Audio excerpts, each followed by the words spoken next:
여러분을 여전히 지키고 돌보시고 함께 해주신 줄 믿습니다. 힘든 한 주의 시간들을 보내셨겠지만 이 더위 중에도 여러분 지키시는 건강 하나님께서 모두 보호해 주시고 우리를 다시 만날 수 있게 해주셔서 너무나 감사합니다.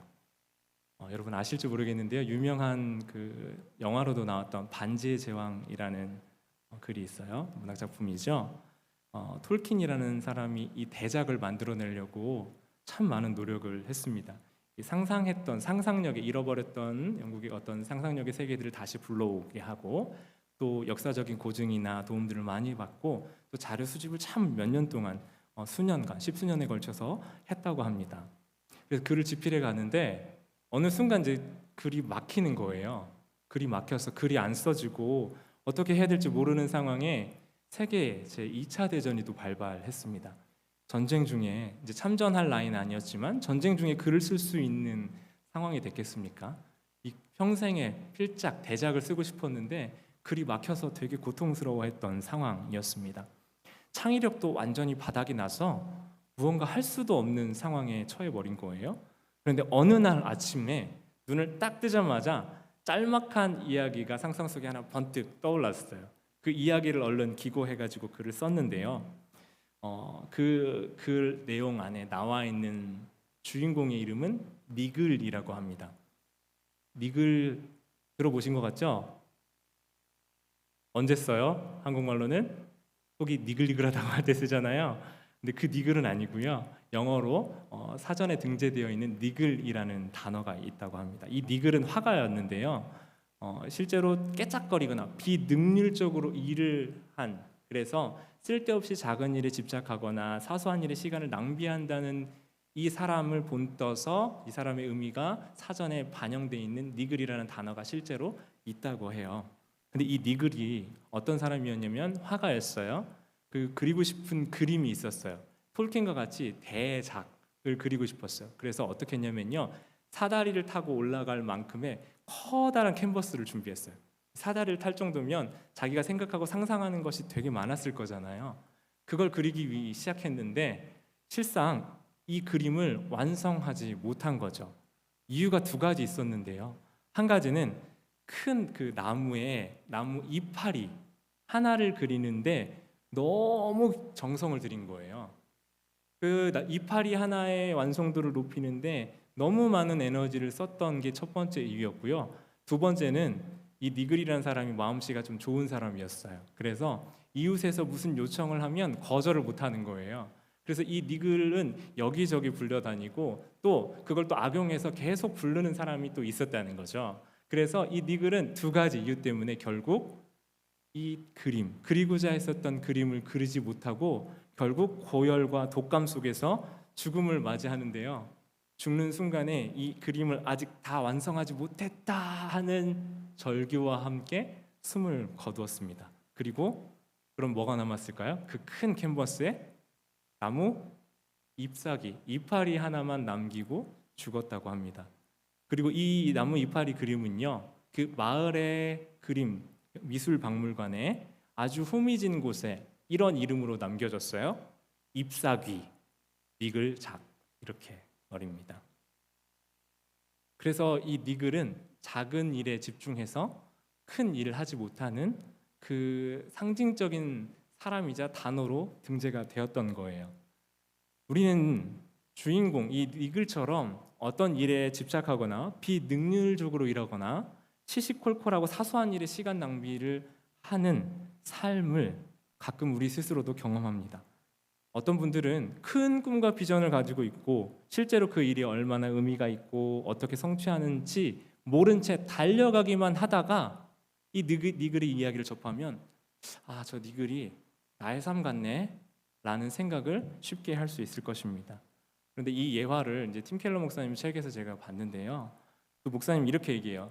누구 한 사람 니글이 아니라 우리는 모두 너나 할 것 없이 다 니글이라는 거예요. 무엇을 성취하고 싶은 큰 꿈은 있어요. 그런데 그 꿈을 이룰 수 있는 온전한 힘과 능력이 우리에게 없다는 거죠. 잊혀져가는 사람이 되기보다 성공한 사람이 되고요, 영향력 없는 사람보다 영향력이 있는 인생 되기를 소원하지만 현실에서는 그렇게 되기에 어려움이 너무 많았던 겁니다. 의미 있고 가치 있는 일, 마치 이 캔버스에 대작을 그리는 것과 같은 꿈과 상상을 하지만요, 실제로 우리 삶에는 아주 시시하고 소소하게 나뭇잎 한 장 그리는 것과 같은 그런 일상을 하루하루 매달려 살 수밖에 없는 것이 우리의 인생 같지 않습니까? 수많은 일들로 분주하고 바쁘고 하지만 정작 나무 이파리 하나에 매달리고 있는 것이 내 인생 같네, 내가 하고 있는 일 같네 라고 느끼는 마음, 그것이 바로 우리를 나도 니글과 같다라고 느끼게 해주는 부분인 것 같습니다. 오늘 본문에는요, 아주 작은 일, 이 니글과 같은 일을 해오던 한 사람이 등장합니다. 그 사람의 일은 목동이었습니다. 여러분, 우리는 이 사람을 너무 잘 알고 있어요. 성경에 누구보다도 잘 알고 있어요. 그래서 이 사람이 어떤 삶을 살았고 어떤 드라마틱한 인생을 살았고 그의 삶은 최종적으로 왕이 되어서 호의호식하고 하나님과 잘 관계를 누리다가 죽게 되었다라는 것으로 쉽게 생각합니다. 그러나 오늘 본문에 나와 있는 다윗은 어떤 사람이냐면요, 왕이 아니라 양치는 목동이었어요. 목동 뭐 하는 사람이에요? 방금 얘기했죠? 양치는 사람이죠. 양을 다스리고 풀 먹이고 물 먹이고 맹수들의 위험에서부터 건져주는 사람입니다. 그래서 지금까지 그가 했던 일이 뭐냐면요, 34, 35절 오늘 말씀 보시면요, 이렇게 기록되어 있어요. 사자나 곰 같은 맹수들로부터 양떼를 지키는 역할들을 해왔던 거죠. 목동이라고 역할 되었죠. 명명됐던 그 사람이 했던 일, 다윗이 했던 일은요, 그 당시에도 허드렛 일이었어요. 그리고 아들 중에서도 이 사람 막내였는데요, 막내 아들이 할 만큼 허드렛 일 중에서 허드렛 일이었던 거예요.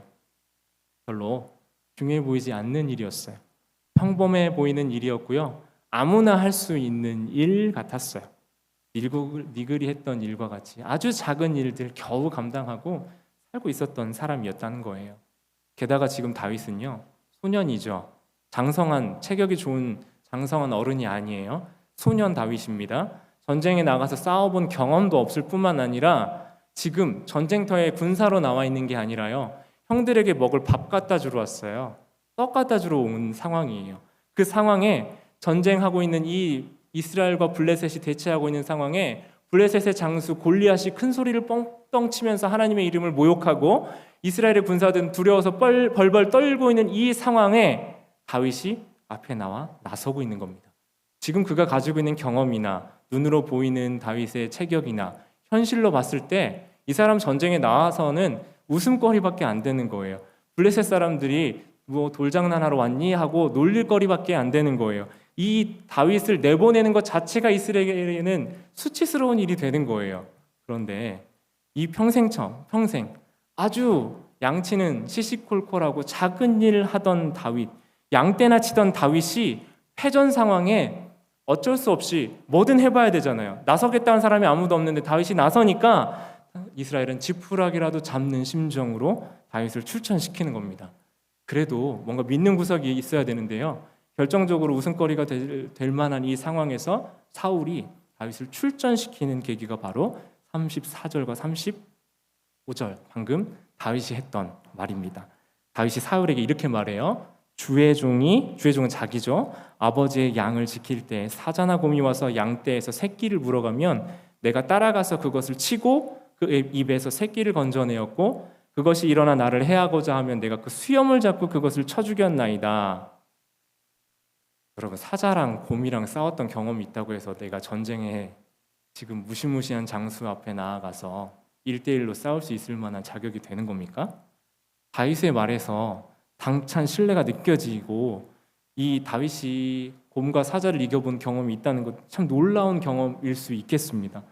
사자와 곰과 맞서 싸울 수 있을 정도로 자기의 양떼를 소중하게 했던 모든 것들 다 이해할 수 있겠어요. 그런데 그게 이 전쟁에 나설 수 있을 만큼의 자격이 되는 거예요? 사실은 그렇지 않았어요. 그런데 이 다윗의 말을 보면 이 다윗을 들은 사울이 그를 출전시킬 수 있었던 것은요, 이 당시 사울도 이 이스라엘 백성들도 다윗 안에 있는 무엇인가를 보고 발견했던 것입니다. 여러분, 목자는요, 양을 당연히 책임지는 것 같지만 모든 목자가 양을 그렇게 돌보지 않았어요. 예수님께서 나는 선한 목자라, 선한 목자는 양들을 위하여 목숨을 버리거니와라고 말씀하셨어요. 선한 목자가 있고 그렇지 않은 목자가 있었던 거예요. 자신의 목자 역할에 충실한 목자가 있고 그렇지 않은 목자가 있었던 거예요. 이 목자로서 다윗이 살았던 삶은 누구도 주목하지 않고 관심받지 않았던 니글과 같은 아주 작은 삶이었지만 다윗의 삶 안에는 자신의 목숨을 내어서 양떼를 지켰던 양떼를 향한 신실함과 하나님과의 충성된 관계가 있었다라는 겁니다. 사자와 곰이 왔을 때 한 마리 물려서 양 잃어버리면 게 자기 목숨 지키는 것 그게 낫잖아요. 그냥 잃어버리고 자기 목숨 지키는 게 낫잖아요. 그런데 어떻게든 그 사자와 곰에게 끌려간 양떼를 붙들고 싸워서 그것들이 나를 새끼를 물어가서 해하려고 하면 그 수염이라도 잡고 늘어져서 쳐 죽이려고 했었던 그 끝까지 양들을 살리려고 했던 목동으로서 충성되게 충실하게 신실하게 자기의 그 작은 일들 감당했었던 다윗의 삶이 이 짧은 두 말씀 안에 담겨져 있다는 거예요. 그러니까 저기에 저 소리치고 있고 이스라엘의 하나님을 모욕하고 있는 골리앗이라는 존재가 어떻게 보였냐면 이 골리앗은 하나님을 모욕하고 있는 하나님의 그 어린 양떼들, 하나님의 양들, 이스라엘 백성들을 멸하려고 하는 사자나 곰의 일종, 그 맹수의 일종으로 여겨버렸던 거예요.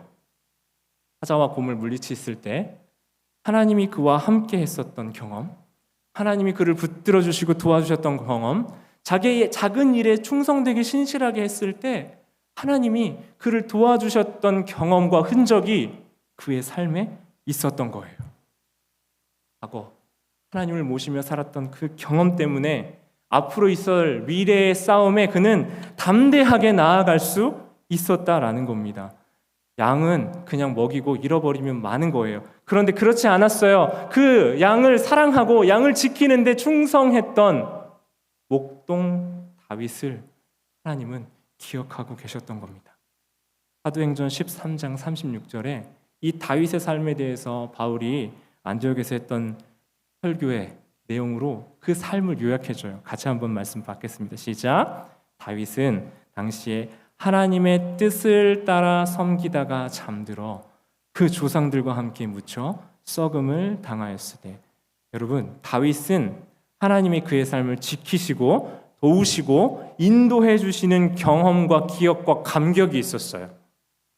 그리고 하나님의 뜻을 따라 살아가는 일평생의 삶이 있었던 겁니다. 그래서 37절에서 다윗이 이렇게 얘기해요. 여호와께서 나를 사자의 발톱과 곰의 발톱에서도 건져내셨은즉 이 블레셋 사람의 손에서 건져내시리이다라고 아주 담대하고 확신 있게 얘기할 수 있는 거예요. 왜요? 자기가 지금까지 살아왔던 삶 안에서 신실하게 자기에 맡겨진 일들을 감당하고 살아왔던 그 삶에서 그는 하나님과 동행해 왔기 때문입니다. 매 순간 자기의 소임이라고 말하는 그 소임을 충실히 감당했어요. 먹고 일하며 사는 모든 순간 내 마음이지 내 권리지라고 살지 않았고요. 겸손하게 하나님께 그 뜻을 여쭈고 그 하나님과 동행하는 일상을 일상 예배자로 살았던 사람이었던 거예요. 여러분, 크고 거창한 일은요 누구나 다 열심히 하고 누구나 다 잘해요. 눈에 보이는 건 잘해 보이려고 해요. 그런데 진짜 중요한 게 뭔지 아세요? 내게 맡겨진 소임입니다. 아무도 보지 않고 아무도 나를 주목해 보지 않을 때 그 자리에서 내가 감당하고 있는 모습이 내 진짜 모습인 거예요. 평범한 일, 평범한 일상을 살면서도 다윗이 비범한 사람으로 빚어져 갔던 이유는 바로 여기에 있습니다. 하나님, 그 하나님을 자기의 마음에 모시고 비범한 하나님이 내 인생 가운데 동행하시니 그 평범했던 목동 다윗의 삶이 하나님 손 안에서 비범하게 변화되어 갔던 거예요. 하나님의 뜻을 따라 일했고 하나님의 뜻을 따라 사는 것을 자신의 인생의 목표에 두었어요. 일하고 수고하고 내가 일했으니까 당연히 대가 받고 내가 노동한 대가를 받는 것이 아니라 항상 하나님 앞에서 살아가는 삶을 생각했던 거예요. 여러분, 우리가 내가 하시는 일 있잖아요. 여러분들 하시는 일 있잖아요. 내가 한 일에 대한 대가를 받는다고 생각하면 우리는 항상 불평할 수밖에 없어요. 왜요? 내가 한 노력에 비하면 이 노력의 대가가 적다고 우리는 느낄 수밖에 없기 때문이에요. 그러면 우리는 불평할 수밖에 없어요. 그런데 그 대가, 돌아오는 보상이 가치의 기준이 되어서 우리 인생을 끌고 가는 거예요. 얼마를 더 받았고 못 받았고가 내 인생을 끌고 가는 가치의 기준이 돼버리는 거예요. 그러나 다윗과 같은 삶을 산다면 하나님께서 나에게 맡기신 소임이 있잖아요. 나에게 맡기신 일과 작은 일 안에서 내가 얼마만큼 신실하고 충성되게 이 일을 했느냐, 감당하느냐로 가치 기준이 매겨지기 시작하면 그 사람의 인생은 달라지기 시작할 줄 믿습니다. 신기한 게요, 하나님이 아시고 사람들이 다 알게 되더라고요. 하나님만 알아주실 뿐만 아니라 그 사람이 변화되고 성숙해가며 그 사람 안에 가지고 있는 태도와 모습을 신기하게도 사람들도 잘 알고 밝히 보게 되더라고요. 다윗은 작은 일 할 때부터 주어진 일에 신실했어요.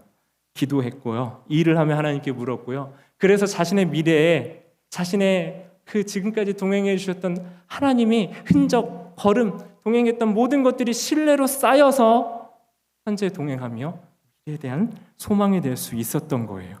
그리고 무엇보다 하나님이 자기 삶에 임재해 주시기를 소원하며 살았습니다.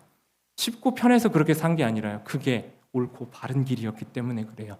그래서 그가 살아왔던 자기에게 맡겨진 일에 했었던 태도와 습관은 그가 감당했던 아주 작은 일에서부터 신실하게 감당했을 때 그는 하나님이 맡기신 모든 일에 신실하게 감당하는 사람으로 빚어져 갑니다. 그런데 다윗이 변질될 때가 있었어요. 언제냐면요, 자기가 이루어 놓은 성과들을 보고 다 왕들이 출전해야 될 때 다윗은 출전하지 않고 왕궁을 거닐었거든요. 그때 밧세바와 간음하는 사건이 이루어집니다. 그에게 맡겨진 삶, 그가 있어야 되는 자리에 하나님께서 부르신 소명과 사명의 삶을 살지 않을 때 그의 삶에 문제가 일어났던 거죠. 그러나 여러분, 다윗의 일평생을 보면요, 양떼를 지킬 때부터 그의 노년에 이르기까지 그래도 하나님과의 관계가 그 믿음의 흔적이 되어서 무시무시한 골리앗 앞에서도 설 수 있는 능력이 힘이 되었던 겁니다. 그가 목동일 때 뭐 했겠어요? 사자나 곰 왔으면 잘 치려고 뭐 했겠어요? 체격이 작으니까 뭐 칼도 안 되고 뭐도 안 되니까 물맷돌 연습을 계속했던 것 같아요. 시냇가에서 연습하고 정확하게 맞추려고 매번 놀면서 그냥 손에서 물맷돌 떠나지 않게 계속 잡고 놀고, 사자나 곰이 왔을 때 그걸로 쫓았겠죠. 그 평상시에 했었던 그 물맷돌 들고 지금 골리앗 앞에 서고 있는 겁니다. 여러분, 위기의 순간, 어려움의 순간에 진짜는요, 내가 평상시에 해오던 것으로 드러나는 겁니다. 내가 평상시 살아오던 삶의 언어의 습관이 위기의 순간 때는 나오는 것이고요. 그때 위기의 순간에 내 감정과 컨트롤이 어떻게 발산되고 발현되느냐가 내가 살아왔던 삶의 양식과 하나님과의 관계에서 나오게 된다라는 거예요. 다윗은 목동일 때 어떻게 살았던 거죠? 하나님을 의지하고 이 자기 앞에 난공불락인 것 같은 곰과 사자와 맞서 싸우며 그 내 힘으로 안 되는 그것을 넘어가게 해주시고 극복하게 해주시는 하나님을 만나고 경험했던 거예요. 사랑하는 여러분, 여러분의 일터, 직장, 사업장, 공부하는 공부의 자리에서 하나님의 힘과 능력으로 어려움을 넘어가는 경험하시는 여러분들 되시기를 간절히 소원합니다. 하나님께 구하시는 거예요. 하나님, 저의 힘으로는 이거 할 수 없어요. 내 머리와 생각으로 지레짐작하고 이거 안 되니까 난 못해 하고 끝내는 것이 아니라, 하나님, 내 마음에 소원이 있습니다. 그런데 내 능력으로는 할 수 없고 내 계획인지도 잘 모르겠고 어쩔 수 없이 잘 모르겠습니다. 하나님 도와주세요. 하나님 뜻이면 인도해 주세요. 내가 이것을 해낼 수 있는 힘을 주세요. 바꾸어 나갈 능력을 주세요 하며 하나님께 묻고 의지하며 그 직장과 일터와 여러분의 일 가운데에서도 하나님과 동행하시는 여러분들 되기를 간절히 소원합니다. 그런데 여러분, 우리에게는 대작을 그리는 꿈이 있으면서도 실제로는 항상 그런 느낌 들어요. 내가 하고 있는, 매일 출근하고 있는, 내 직장에서 하고 있는 이 일, 반복되는 이 일이 얼마나 의미가 있고 얼마나 가치가 있고 얼마나 하나님 나라의 기여가 되는 것이고 나의 믿음의 성장에 얼마나 도움이 되는지, 그런 고민이 들 때가 있으실 겁니다. 다윗이 양칠 때처럼요, 양치는 것과 하나님 나라가 무슨 관계가 있어요? 양을 잘 먹이는 것과 하나님을 사랑하고 하나님 나라를 위해 일하는 게 무슨 상관이 있어요? 상관이 있더라고요. 하나님이 만드신 피조세계, 하나님 만드신 이 땅을 이전보다 더 복되고 아름다운 것으로 만들어가는 것은요, 하나님의 창조 사역에 동참하는 것이다라는 거예요. 그러니까 여러분, 교회 와서 교회 일하는 것만 하나님의 일에 동참하는 것이 아니라요, 여러분이 맡겨진 자리에서 어떤 일을 하시든 간에 그 일이 여러분이 그 자리에 있음으로 이전보다 더 좋은 이 땅을 만들어가고 있다면 여러분은 하나님 나라의 작은 일꾼 되어 이 땅을 살아가고 계신 줄 믿습니다. 그런데 잊지 않으셔야 되는 게 있어요. 여러분 혼자 마음대로 내가 하고 싶은 대로 사는 게 아니라요, 하나님과 동행하며 그 일을 하실 때 그곳이, 그 장소가, 그 시간이, 그 만남이, 그 일터가 하나님의 나라가 될 줄 믿습니다. 평범한 일상에 비범한 하나님의 은혜가 임할 때 내가 하는 일 참 자꾸 초라해, 아무도 관심 갖지 않고 별 볼 일 없는 것 같다라고 느끼는 그 니글과 같은 삶일지라도 하나님의 뜻을 따라 하나님을 섬기는 장소가 될 줄 믿습니다. 우리 삶의 일터가 그 하나님께서 허락해 주신 자리라는 신뢰가 있으면 우리는 보상, 돈을 따라서 움직이는 인생이 아니라요, 하나님이 우리에게 맡기신 사명, 가치를 따라 살아갈 수 있는 복된 인생이 될 줄 믿습니다. 여러분, 저도 그렇지만요, 어떤 일을 해보다 보면 이 사람이 어떤 태도를 가지고 있는지, 어떤 마음을 가지고 있는지를 금방 알게 돼요. 너무 무서울 정도로. 편견이란 게 있으면 안 되지만요, 작은 일을 같이 해보다 보면 일의 방법, 일을 해가는 방법과 방식을 잘 알게 돼요. 금방 알게 돼요. 그런데 일을 같이 하다 보니까요, 항상 느끼는 게 있어요. 큰 일을 멋지게 잘 감당하는 사람보다 더 눈이 가는 사람이 있는데요, 그런 사람은 어떤 사람이냐면요, 작은 일이라도 충성하고 신실하게 감당해낼 수 있는 사람에게 저는 눈과 마음이 많이 가더라고요. 하나님은 어떠실까요? 작은 일에 맡겨진 소임에 충실한 사람을 하나님은 눈여겨보십니다. 그리고 우리의 지경을 넓혀 가실 줄 믿습니다. 우리 일터에서도 맡겨진 바를 여러분 힘들더라도 그 소임을 잘 감당해 가시면 그 일이 커지는 게 아니라요, 그 일보다 여러분이 더 큰 사람이 돼서 여러분의 지경에 맞는 사람으로 변화되어 가고 성숙해 가실 줄 믿습니다. 우리 사무실에서, 가게에서, 집에서, 학교에서, 교회에서 이 하나님의 부르심과 뜻을 따라 일하면 우리의 작고 보잘것없는 일상에 하나님이 찾아오시고 그것은 하나님 나라가 되는 겁니다. 그 일상을 하나님께 하듯 계산하지 마시고요, 하나님과의 나와 관계 안에서 하나님이 맡기신 일로 여러분의 일터와 직장 삶을 살아가는 우리 모두가 되면 좋겠습니다. 그렇게 하여 하나님의 도우심이, 예수 그리스도의 희생으로 우리에게 온전히 아버지 되어주신 그 아버지의 사랑이 여러분의 삶과 일터에서 함께 하시어 일상을 하나님 나라 예배자로 일하는 것을 하나님 나라의 백성으로 살아가는 우리 모두가 되시기를 간절히 소원합니다. 이 시간 같이 한번 찬양하며 기도하면 좋겠는데요, 그럼 문제가 한 가지 있어요. 하나님 경험하지 않고요, 하나님이 내 삶의 기준이 되지 않으실 때는 우린 자꾸 다른 기준을 세우거든요. 그 쉽게 세울 수 있는 기준이 뭐냐면 물질이라는 기준이에요.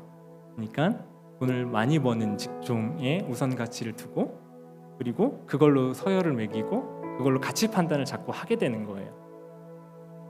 우리의 눈은 자연스럽게 그렇게 가거든요. 근데 여러분, 주목하셔야 되는 건 뭐냐면 정말 그러한가라는 거예요. 그것이 내 인생의 가치, 기준이 될 수 있는가라는 거예요. 가치가 자꾸 흔들리고 기준이 흔들리면요, 우리는 그 가치 흔들리는 그 기준에 따라서 요동치는 인생이 될 수밖에 없어요. 이 뒷부분 보면요, 사울이 자기의 갑옷과 칼을 다윗에게 줍니다. 입히고 투구를 씌워요. 전장 나가려면 구색 갖춰야 되잖아요. 스탠다드거든요. 당연한 거예요. 전투에 나가려면 칼, 갑옷, 투구 쓰고 나가야 돼요. 그런데 다윗은 그거 입어보더니 자기에게 안 맞고 익숙하지 않은 것 보고 던져버립니다. 여러분, 우리에게 무엇이 필요한 겁니까 도대체?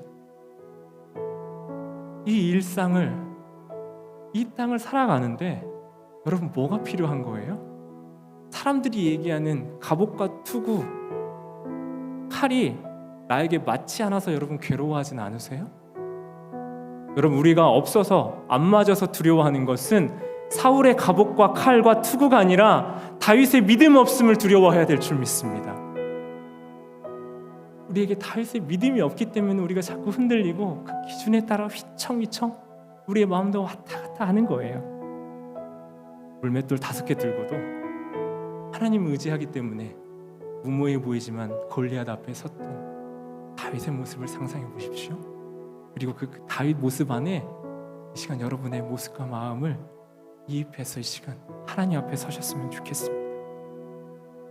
우리 몸이 앉지 않다고 근심하지 마세요. 하나님의 기준이 아닐 수 있어요. 일상의 감사와 감격 잃어버린 것, 남에게 있는 저것 내게 없어서라고 불평하지 마세요. 사랑하는 여러분에게 하나님이 이미 여러분의 손에 물맷돌 주시고 여러분과 함께하고 계십니다. 시간 이 찬양 같이 할 때요, 이 찬양 가사가 너무 좋아요. 나는 아무것도 아니라고 자기 비하하는 게 아니라요, 주님의 사랑이 없으면 나는 아무것도 아니고요, 난 아무것도 모른대요. 주님의 지혜가 없으면요, 주님의 능력이 없으면 난 아무것도 못하고, 주님의 생명 나에게 주시지 않으시면 나는 한순간도 살 수 없다라고 고백합니다. 이 찬양의 가사의 고백을 함께 고백하시면서 여러분의 일상과 삶의 일터와 터전과 여러분의 생활의 모든 영역에 찾아오시는 그 하나님을 신뢰하고 의지하며 우리 함께 나아가겠습니다. 나는 아무것도 아닙니다. 나는